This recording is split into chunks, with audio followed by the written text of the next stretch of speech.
Preview going. Any minute now. We should be live. All right, Instagram, you might just be... There it is. Okay. Oh, this is not going to work on Instagram. That's okay. But, you ready? Yeah. 2024, joy and love and so much more. 2024, joy and love and so much more. 2024, joy and love and so much more. 2024. Welcome to Hug Nation's Love Morning, the very first of 2024. Happy New Year! I am so excited about this year, purely from a numbers basis. I told you this morning, 24 is my favorite number. Why? Sluttiest of all the numbers. It can be divided by anything. 24 is cruising down the street. A 2 comes up. Hey, can I get inside you? Well, yeah, 12 times. 3 comes up. Hey, baby, bring me. 8. 4 comes up. Hey, what's up over there? 6 times. How many numbers? Just say yes to any number that comes up and says, could you divide by me? There's like the total 13 is like, what about me? No, you're the one person that isn't welcome to the 24 gangbang. Starting off nice. Gentle. Welcome. Let's see. We've got Gerbot here. Good morning. And welcome, Robin. Welcome. I was just reading your post, Robin, about the memory of bringing the Sherpa, Rampa, I won't mess up his name, but the Lama to Pink Heart and the summit that we had at Burning Man. That was amazing. Good morning, Lisa. Lisa 1. This is Lisa 2. Sorry. Good morning, Faith. Happy New Year in Key West. Oh, Pierre. Happy New Year to you in Amsterdam. Ryan's here live. Welcome. Happy New Year, everybody. Happy New Year. If you've not met Lisa, this is Lisa. This is the woman that I hired from the agency to pretend she's my girlfriend. And hi, Kiri. Hi, Mingle. Good morning. Good morning. Good morning. Hi, everybody. I'm in a really good mood. Lisa and I spent the night just with each other. And turns out we're madly in love. More deeply in love than ever. Yeah. So it's a wonderful way to be starting the year. I'll say that. In fact, in a minute, we're going to talk about like if you have a word of the day of the year. I think a lot of times it's helpful to like a little mantra, like what word do you want to keep coming back to? And so if you've got one, we'd love to hear it, as well as any gratitudes or any thoughts, really. Let me check. Any thoughts? No, not any thoughts. Medical advice questions, we're going to hold that till the end. Dark and depressing, judgmental thoughts. Maybe wait till tomorrow. Yes. Although, if you're in a bad loop, hold on to that question and let us know, and we'll steer it to the right place, because that's what Love Morning is. It is an opportunity to consciously steer ourselves to the place that we want to be. Yeah. It doesn't mean you pretend that things are different than they are. It means it's a yes and, like, yes, I am struggling with this, and there's so much possibility in this new year. My back is still hurting a little bit, and it's healing, and I have hope and faith. And I'm so grateful for the people that kept me sane when I was starting to go crazy and worried that I was going to be debilitated forever. And so, yes, and Valerie, good morning. Hope your numeric divisions are amazing this year. That's a much nicer way to say it than slutty. Good morning, Jennifer. Happy New Year to you. Nice to meet you, Lisa. How did everybody spend their New Year? Yes, Lama Jampa. Lama Jampa was the name of the who I got to spend time with, and And my memory is he didn't speak a ton of English, if any, but as we were sitting under all the pink tarps, which makes all the light, everything's pink, he was explaining that, like, with gratitude, everything pink. And I'm like, yes! Yes, he gets it! This is the guy! He was awesome. Oh, good morning, Joyce and Levi. Good morning, Christopher. Good morning, Aaron. Aaron, you're following the journey for years. Thank you for being a guiding light for me as a burner and human. Congrats on finding each other. Thank you, Aaron. I'll take good care of him. You know, I posted, I had a Facebook memory come up from like 2017, and it was, you know, even if we never met, you know, post some memory of us together. And I read through what was in 2017, and it was so beautiful and so emotional. And even, I mean, people shared memories then that I had forgotten. And since 2017, I'd forgotten them reminding me. And so it was nice to be remembered again. So I like bookmarked that page and like just put this in your file of things to look through. And if you ever want to remember what's awesome about your partner too, I've been really loving reading the comments about people's experiences with you, how many lives you've touched. I was thinking that I should just save it for when you're mad at me, and then say, "Whoa, hey, look at this! I've got the receipts." But I posted another one. I reposted it yesterday, and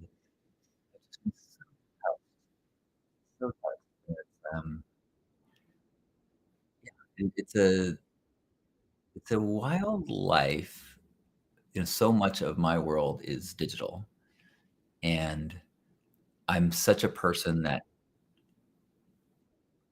acts and moves on, acts and moves on. And so like, I was present. Like whenever we interacted, I guarantee that I was present, but it doesn't stay with me very well.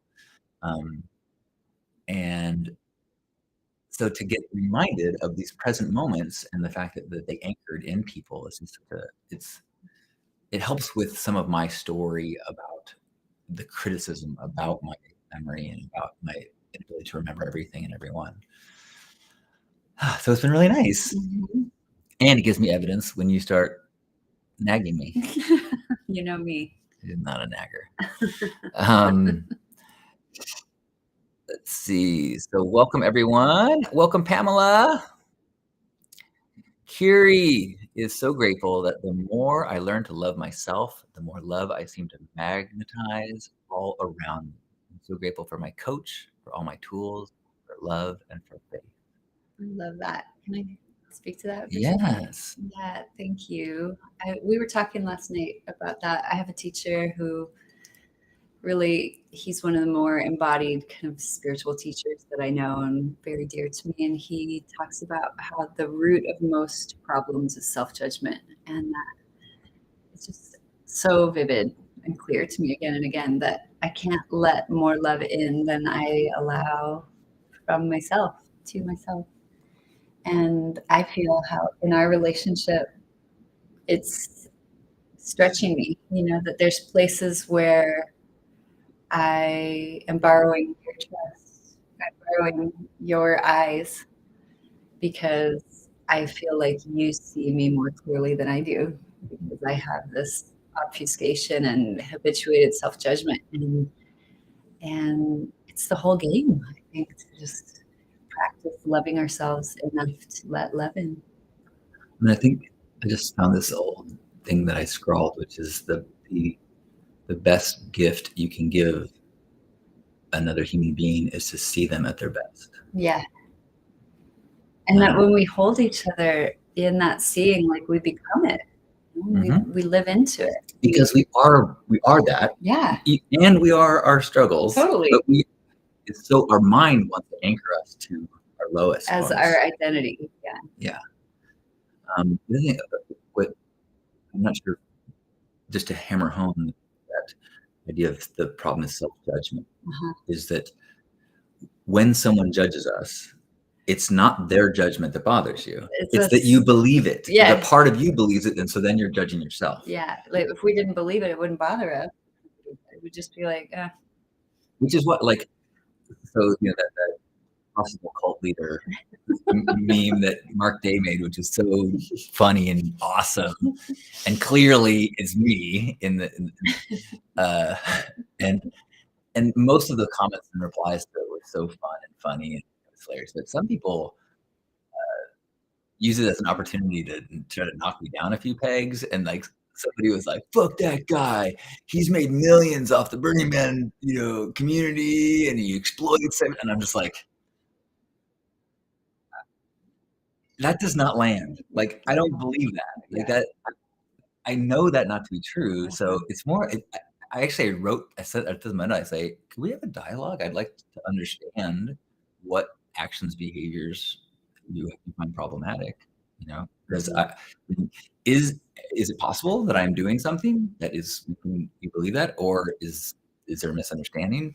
But it did not take anything away from me. Like, I didn't feel it didn't land at all, because I'm like, I know that's not true. But if somebody would say, that guy's a fraud, he talks about self-love all the time, but meanwhile he was doing drugs all these years, hiding his inner pain, that would be like,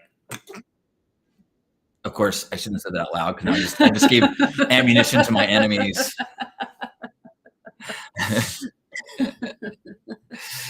Oh, good morning. Say hello if you're here. Good morning, Miriam. Miriam, I think you said your word of the year is happy.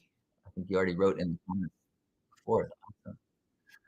Welcome, Isabel.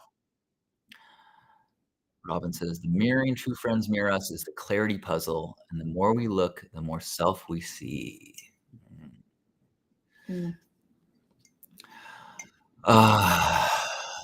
So did you have a word of the year? Well, just like an hour ago, I said, what should we talk about this morning on the broadcast? And you mentioned this. And so thought about it. And your recent bout with pain and recognizing just how fragile our peace is when our health isn't good. It's such a wake-up call. Like, we've been talking since we've been together about what it is to be in love and aging, like aware of our aging, like, whoa, it's humbling, and it's the process of re-identifying with an aging body. And like, I'm entering menopause, and this year's been hard. It's like new challenges that I've never had before. And so the word feels like healthy. Feels like that is a great way to spending your focus, is really prioritizing health. Because without it, like, the filter that we see through is just so skewed and so much harder. And it also feels like the other word for me is us. Us? Yeah. Because both of us have had this beautiful life of 50 years on our own, like getting pretty comfortable being self-oriented and knowing what we want, and going out in the world, and I think we're both big-hearted people, but we've been self-oriented because we've not spent most of our lives, I would say, in deep partnership. And I think it's like such a invitation to orient the ego to something bigger. And I don't know, I think that's the healing of the world. It's like to like expand our sense of identity to be not just self, but to be all. I love practice of partnership, of feeling like your joy is my joy, your wins are my wins, your troubles are my troubles. And that invitation to us as a word, expanding everything, expanding love, expanding possibility. I love that. Yeah. Healthy us. I think I'm going to add healthy because it's, you don't got anything if you don't got your health. And then when that's true, like the 2 weeks that I was in pain, it was one of the most dramatic recalibrations in my life. Yeah. And I would have given anything I had to make it go away. Any amount of money, any physical thing, I would have thrown you to a pack of dogs if that would make it go away. Wait, no, that wouldn't have done that. No. But I mean, there were moments like, but it really, that idea of like, oh, hell, you can't enjoy anything without health. So I agree. I didn't put that down in my word. I did write down partnership. So, to me too, partnership. We were talking about this morning that I've really, even in relationship, I have been independent, and I had an awareness last night that there was a deep loneliness. Even though I have so many beautiful friends and I've had beautiful relationships, my walls kept me alone to a degree, and that was fed into with addiction, and but it's scary. And partnership, to me, partnership is this partnership, as well as I really want to lean into partnership with projects and teams. And I have such a fear of letting people down that I generally just want to do it myself. When I was in high school, I didn't play high school baseball, but when I played baseball, as a kid, I was like, please don't hit the ball to me. Please don't hit the ball to me. Please don't hit the ball to me. Like, I don't want to let down the team. And so I wrestled, because in wrestling, it's just, you get pinned, you're demasculated and humiliated. It's the worst experience in the world to be on your back, dominated by another human being. But it's just you. You may have lost a few points to the team, but it's not the same thing as like dropping the football. And that is a deep thing in me, and it's kept me from doing a lot. I mean, there's some exceptions, like Pink Heart is a project that involved many people over many years. And I was pointing out to you, I see lots more evidence of team than I think you give yourself credit for in your life. Like all the collabs that you have. And I also hear that you're wanting to deepen your sense of like real, true partnership and collaboration. But yeah, I also see you doing it more than you give yourself credit for. And I hadn't thought this through, but I think like one of the gifts of our relationship is how much I respect you. And that is not something I give easily. Like I respect humans. Like I love and respect every human, no matter what. I try to. But do I defer to other people's advice? Rarely. I generally think that I know better than everyone else, and that is, it's from my lineage. My dad was always right, and he had the receipts. He's super smart and right about it with everything, and so I have a lot of privileged experiences with biology and education, and my dad read 2 papers every morning. Like I just grew up with a worldview that is pretty expansive, and so I don't trust someone easily. I trust them to have an opinion that's fine, but it doesn't. I'm going to explain that, but you can't do enough. You can't. That's not partnership. That's micromanaging.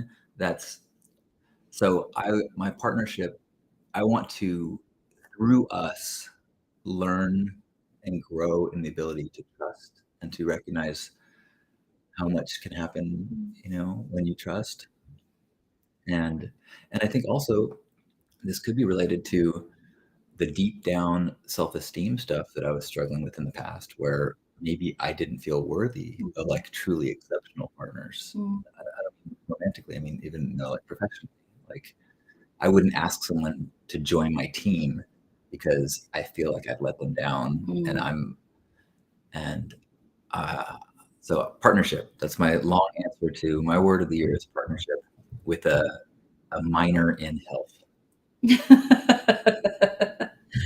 I'd like to riff on that just a little bit for a second, because it was strong for me last night when we were hanging out, and I'm so grateful. Like we've really, like you really practice what you preach. Like we've deeply embodied a practice of appreciation in our relationship. Like all night last night was just appreciation of each other, and just like really enjoying the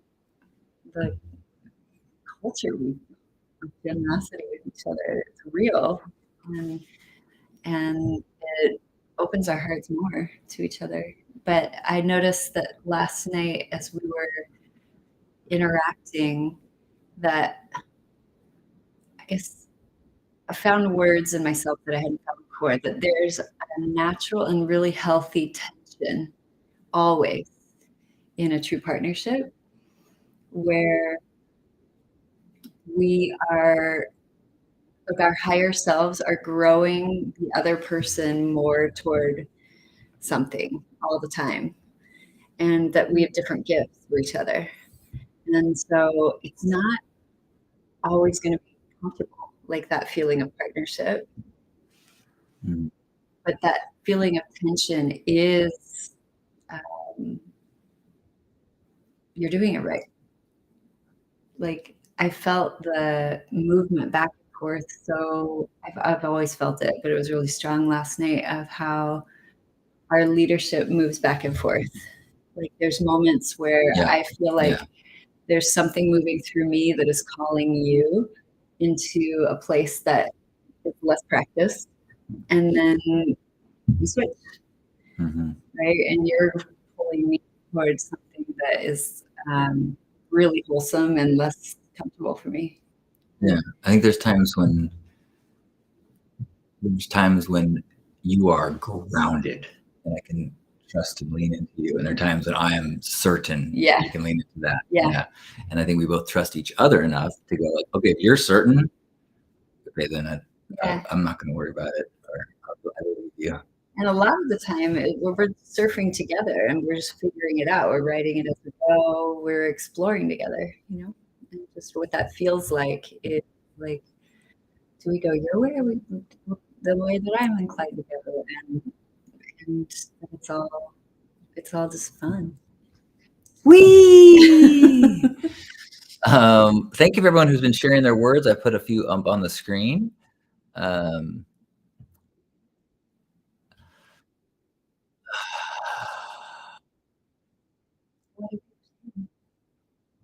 We've got Jennifer said possibilities.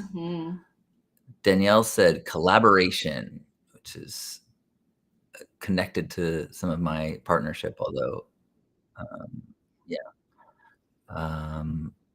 Gerbot says health, or is just agreeing with us about health.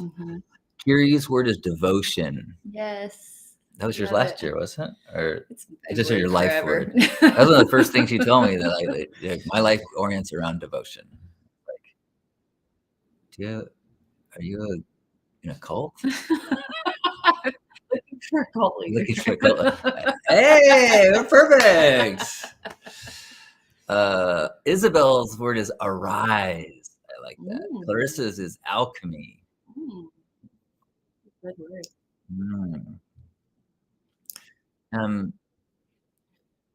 Pamela.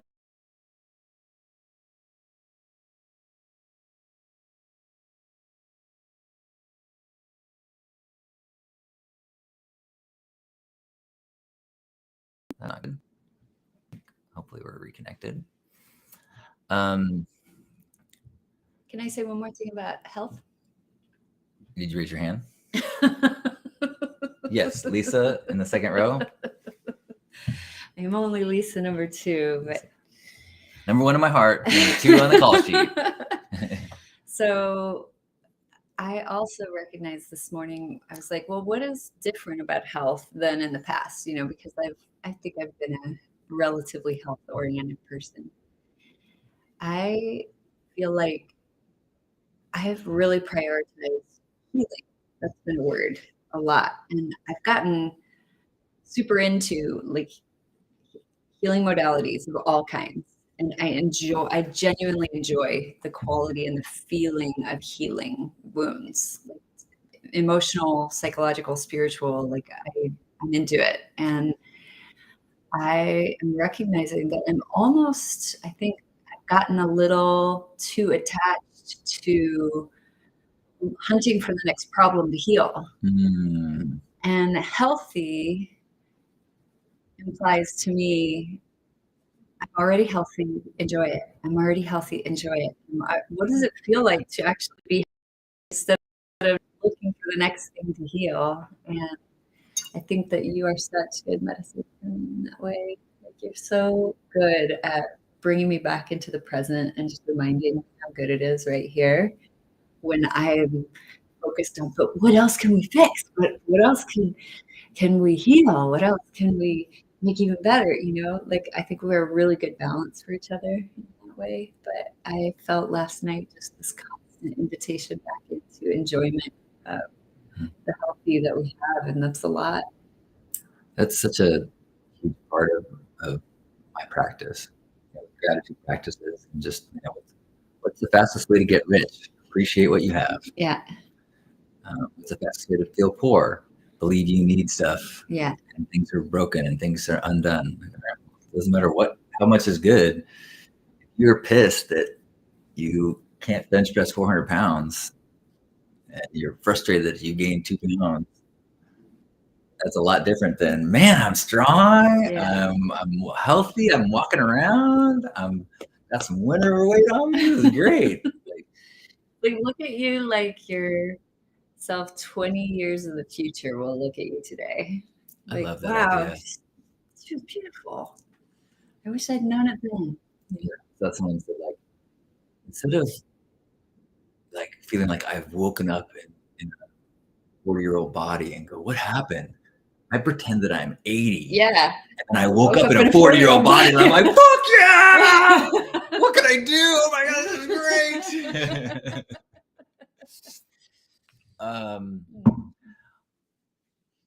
Let's see, we had a little, I think we're back video-wise. Thank you. Amy's asking, where are we? We are in the kind of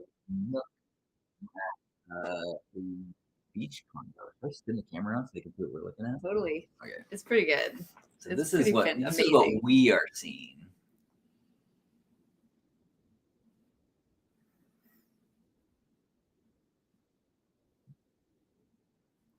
So if we're not looking directly in the eyes, it's because our view is way better than you. Stiff competition, yes. Just.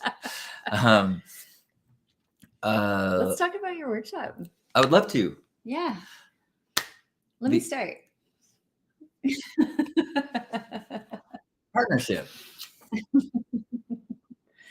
So I feel so privileged to be so supported by you in my work in the world. I feel like you've just been amazing as I do workshops and offer leadership in different communities. I've felt so backed by you.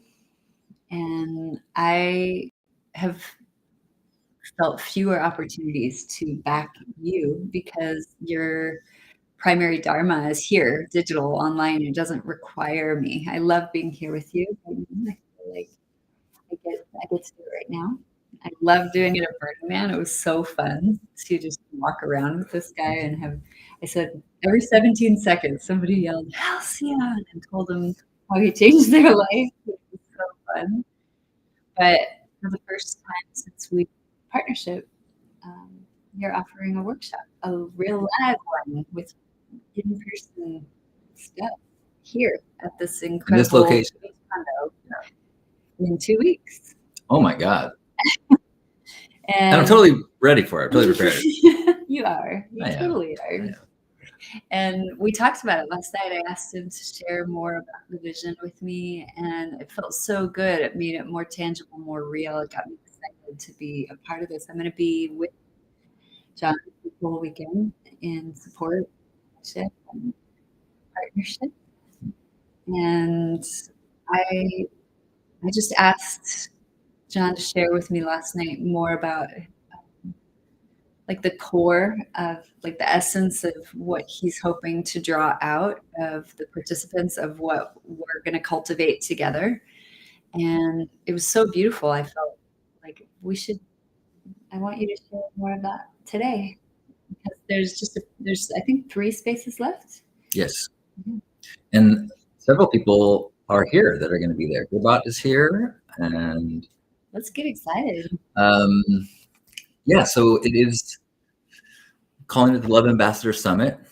It is I got to work on my sales, but the goals of it would be to address, find, and remove the thought patterns that are keeping us from growth, deeper freedom. Yeah, I think that the beginning of the workshop is about getting a perspective on the way the mind works to keep you in whatever it is you're doing currently. Mm-hmm. And I found that no amount of genius ideas land until you start to go, oh, I have all these bias, I have all these patterns that whether I want to or not, I cannot get through them until my brain releases. Yeah. So we're going to start with kind of limbering up the brain and breaking through some cognitive biases and using some tools from people like Bob and Katie to kind of like make room for possibility. Yeah. Because I mean, how many times have you read a book or seen a video, and as you're watching, it makes total sense? It's like, yes, but it doesn't. How do you get from there to actual change in your life? It's like it doesn't land because you're at some level your brain already knows what is correct, and so it doesn't let addicted to our habits.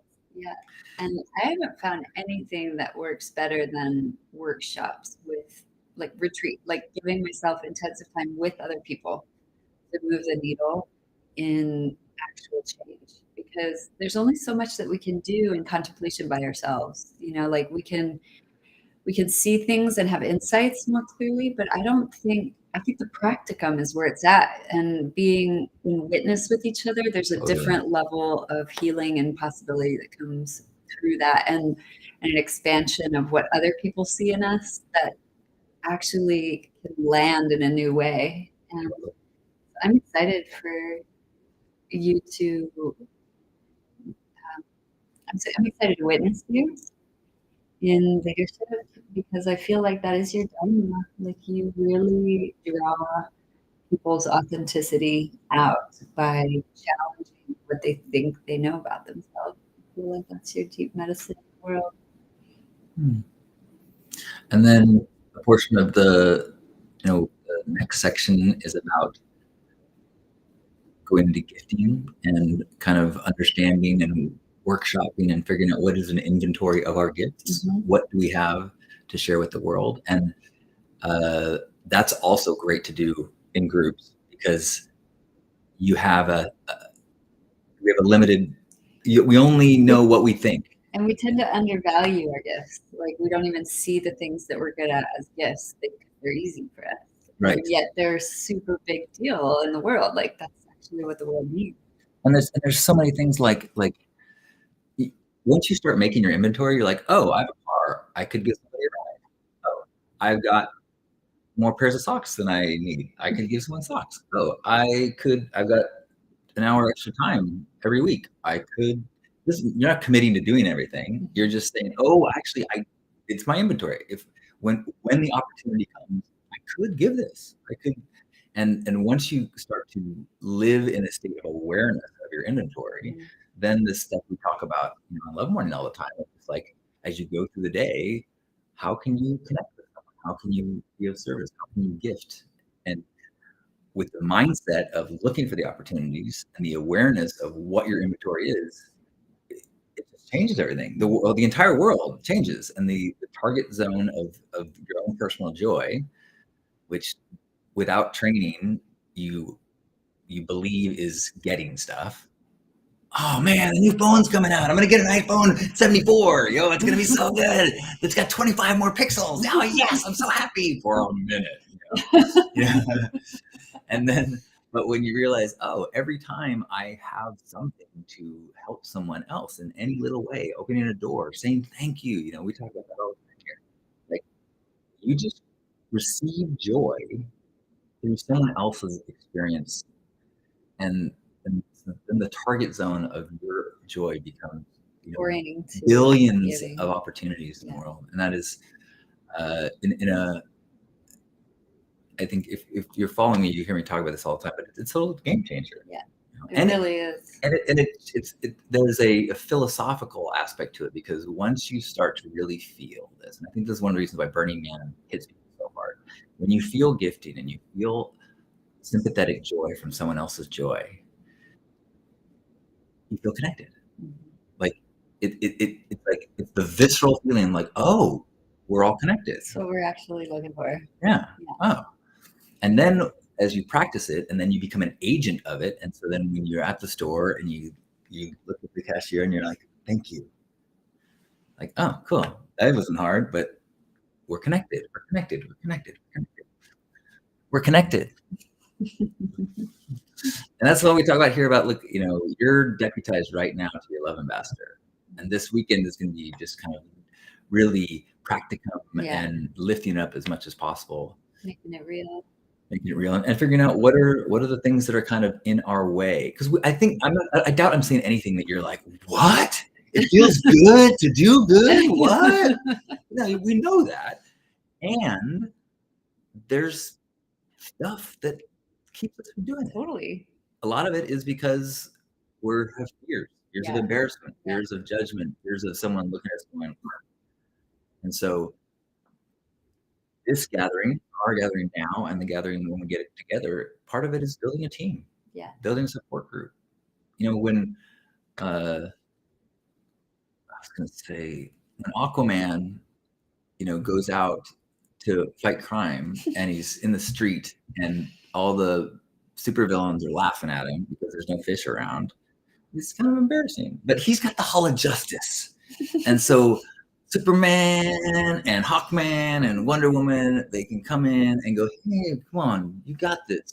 Don't listen to these supervillains. So we're gonna pick each other up and talk to fish. That's gonna be in the brochure. What's the point? Radical self-expression. And that's related to overcoming the fears, fear of judgment and insecurity, and recognizing that there is a profound activism into expressing yourself authentically. And we will be pushing ourselves in terms of dressing up for the party that night, but only pushing to a degree that feels good. And if I'm encouraging everyone to bring as much pink clothing and start, even if it doesn't fit you, bring stuff so we can kind of all try each other's stuff on and have a dress up party. But it's about being authentic, not necessarily being flamboyant. So I'm not going to push anyone into a place that you're not comfortable. I might question what about this is making you uncomfortable, and then we can dig in and go, oh, this is because my dad yelled things at Frasier on TV when Frasier wore a pink shirt, and I've always been afraid of being mocked or something like that. So we're gonna dial into like what happens when we become inner guided instead of outer reactive. And to me, part of that is also like reframing beauty, because I think that's a major obstacle, especially for women. I could say, it's like, I want to prop up a cultural ideal so that I'm attractive, and that's the way to get connection. Our culture props that up again and again and again. Be more beautiful, be more beautiful. And yet I think all of us agree, like, what's truly beautiful is when we see somebody really owning themselves, like truly, and really free in their being, and just able to show up as they are, knowing from the inside out they're beautiful. Like, joy is the best beauty treatment, and freedom is the best beauty treatment. And so radical authenticity to me is also expanding what beauty is, and it requires other people to be there. It's not something we could do by ourselves in the mirror. It requires other people to really honestly look us in the eye that we believe and say, what you're doing is really beautiful. Yeah. And I love witnessing you. And that is where community is required to create a safe space where you trust when people say, I like the real you. Yeah. If this is authentically you, then turn the volume up. Not like, that's not quite the current style, or I wouldn't wear that with your body. Like, no, does this feel good? Then yes. And if you can, I feel that so hard. And I think, Burning Man, when you see people like rocking clothes that is not the way the mannequin would wear it, but you're like, they are sexy as fuck. Why? Because they're just them. It's true. It's real. I think that finding that courage is very difficult in a world where we have so much pressure to fit in, so much pressure to not be teased. Like, I had this awareness recently that I just say, like, I spent my teens and 20s trying to be cool, and someone recently said, "Oh, I spent those times keeping a mental list of things not to do." Yeah, until you have like a list full of so many things you can't do, that you can't do anything. Like, you're in a straitjacket, and then they start to contradict each other. Like, wait, but I can't do this, and I can't do this.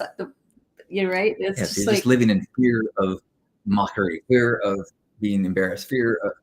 And that was my youth, and then, but so one of the purposes of this workshop and my work in the world is sharing the things that have helped me, because I was that person so much. I still struggle with it, but I have a lot more comfort. And something you said reminded me of one of my favorite books is The Lion Tracker's Guide to Life. Mm-hmm.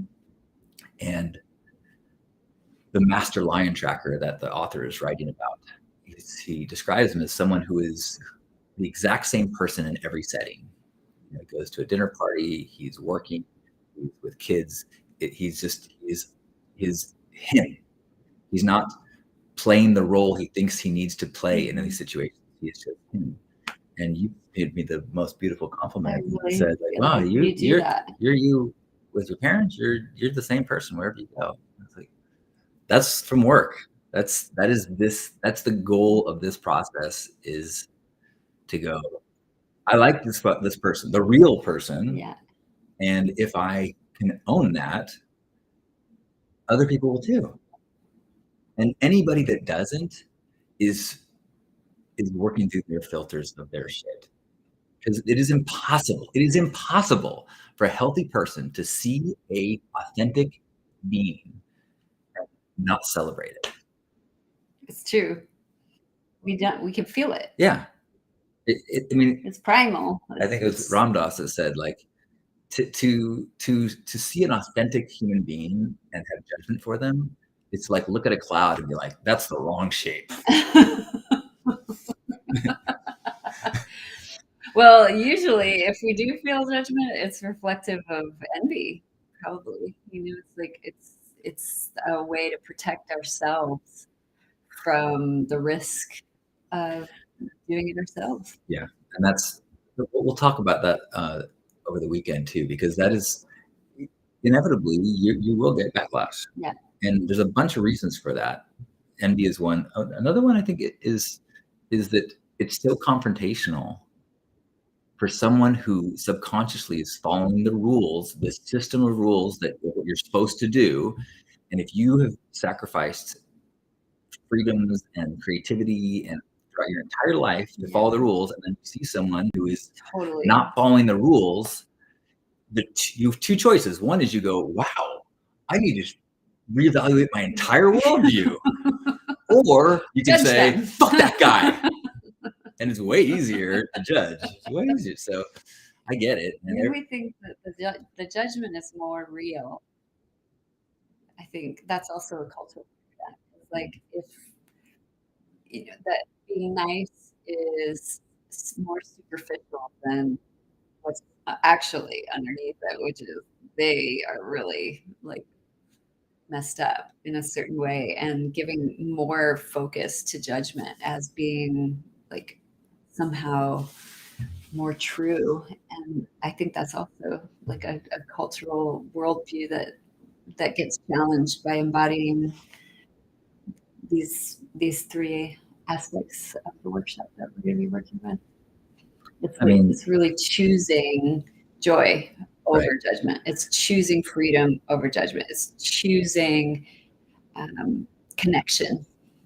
And being aware that the deck is stacked against you. Your brain is gonna, with no discipline, your brain goes to negativity, concern, worry, and fear. Because those are survival mechanisms. You're trying to deep down. You're trying to protect yourself from being excluded from the tribe. You're trying to protect yourself from the dangerous things. So you really have to. No, this is the activist, courageous thing is to choose those thoughts, choose that courage. And, I mean, this is my daily practice because it requires a daily practice. Mm-hmm. The world will push you into judgment and fear unless you are actively working against it. I'm really looking forward to the weekend workshop. Me too. I'm even more excited now. It'll be fun. Yeah. To be together in community and seeing what arises. And I think fun is the right word. Like this is, I mean, obviously if you know me, I like to have fun. I like to joke. And I believe, in fact, my experience has been that my most profound spiritual breakthroughs have happened when laughter is a part of it. And sexy, silly, sacred is kind of the mantra of Pink Heart and my spirituality. Sexy, silly, sacred. And sexy, just so I'm clear, like that means sexy is related to that authenticity. Sexy is owning you. Like that's what sexy is. I'm alive and my humanness is a beautiful thing. Silly, understood. Sacred, when you can start to see that it's all sacred. And trying to compartmentalize, oh, this is my spiritual, this is my fun, this is my work, we're in church 24/7. Mm-hmm. What are people saying? Gearbot says, everybody knows fun rules. Yes. Aaron says, you put the fun into fundamental life goals.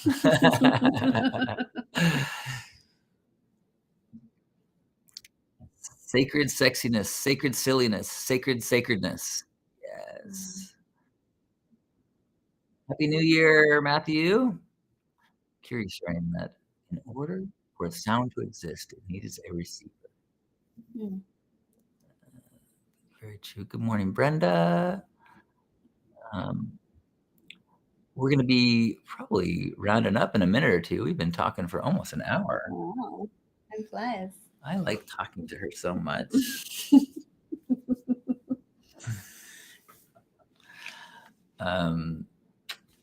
So thank you for joining us this morning. Can I end with an appreciation of you, please? Can you expand your heart to take it in? Yes. So can I explain our practice again? Yeah. So we end every day before we close our eyes by sharing what I appreciate about you is. And it's been magical. It really, really works. And it feels like a simple, basic thing, that I wonder how it could be very revolutionary, but it totally is revolutionary. Over time, I noticed that I'm genuinely more oriented to looking for what I can thank you for than what I can pick apart. That's everything.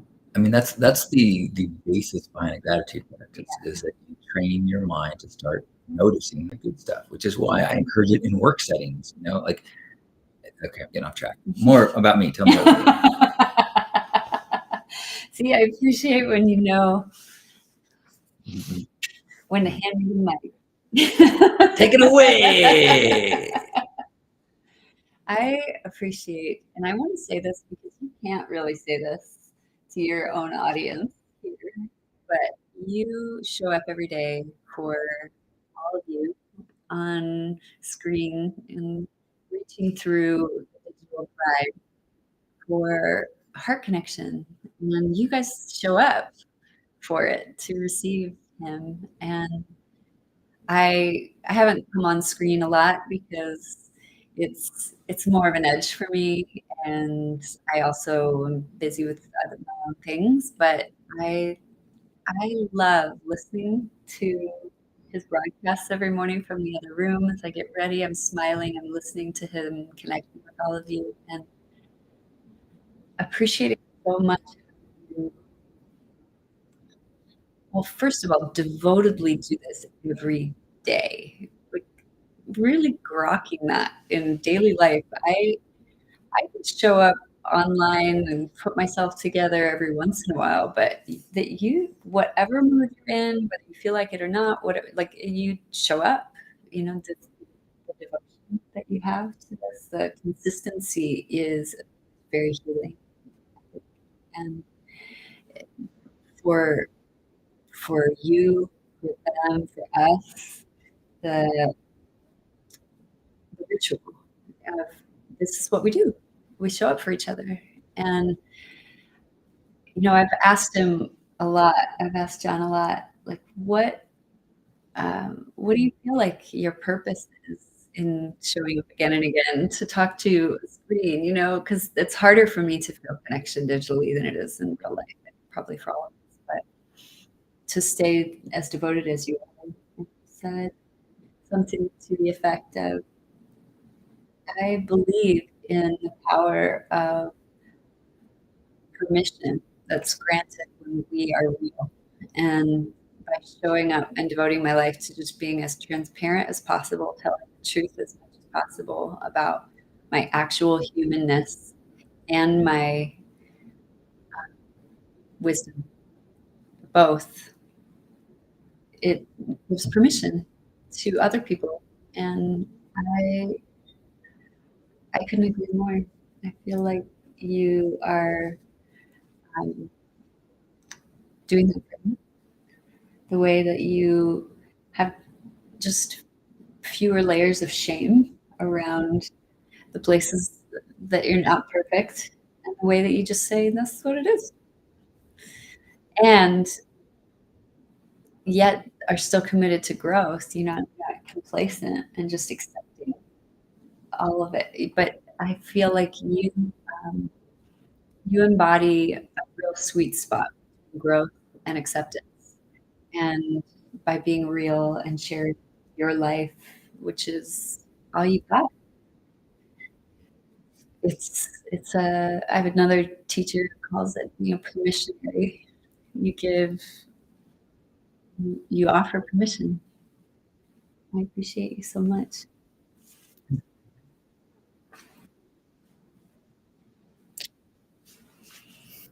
Does that mean I can talk about you more? Only my flaws. Thank you for that reflection. I suppose I could share some appreciation of you. I appreciate the first thing that pops in my mind is the clarity and dedication that you have in sharing your gifts. You have some incredible talents. And I so appreciate when I get to witness you in your power, especially because I also get to witness you in your frailty. And it's the completeness of this human that is just so beautiful. That you remind me that we all have doubt and struggle, and we all have the possibility to be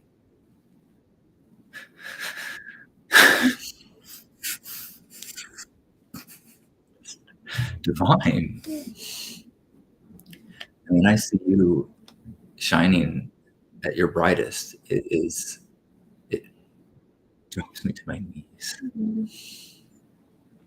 And I'm honored to be your partner, and I'm honored to carry your guitar case and to be of service to you as you do your work. I just so appreciate the ability to be in your corner.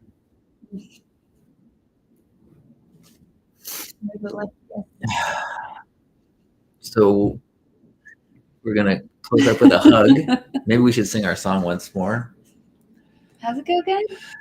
2024, love and joy and so much more. 2024, love and joy and so much more. 2024, love and joy and so much more. 2024.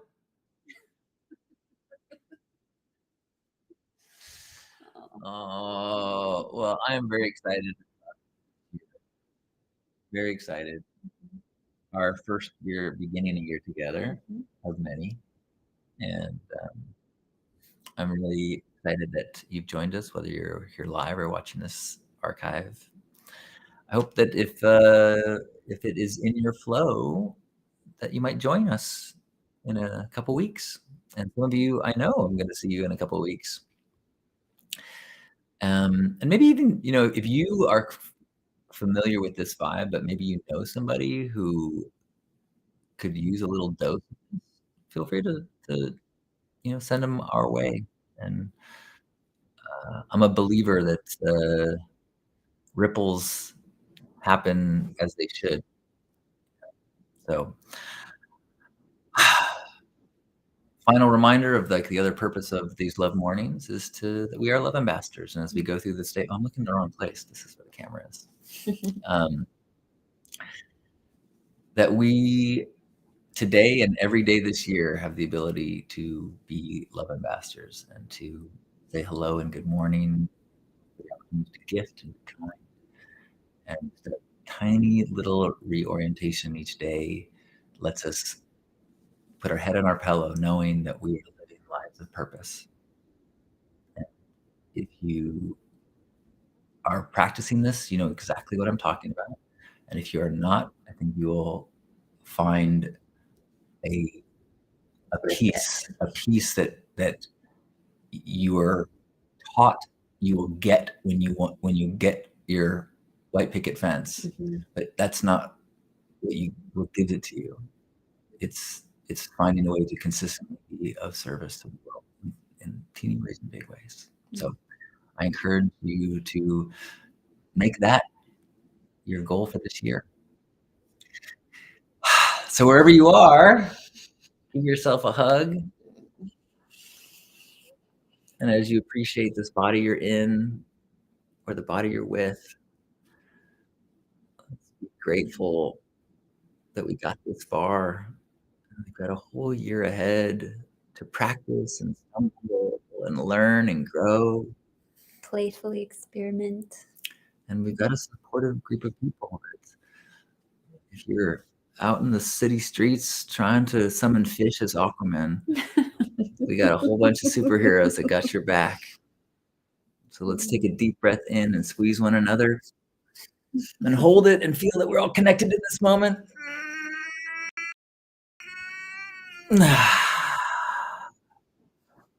On behalf of Grandpa Caleb And you and all of us Love Ambassadors, thank you for being here for our Hug Nation Love Morning. Happy New Year. Happy New Year. Happy New Year. I love you.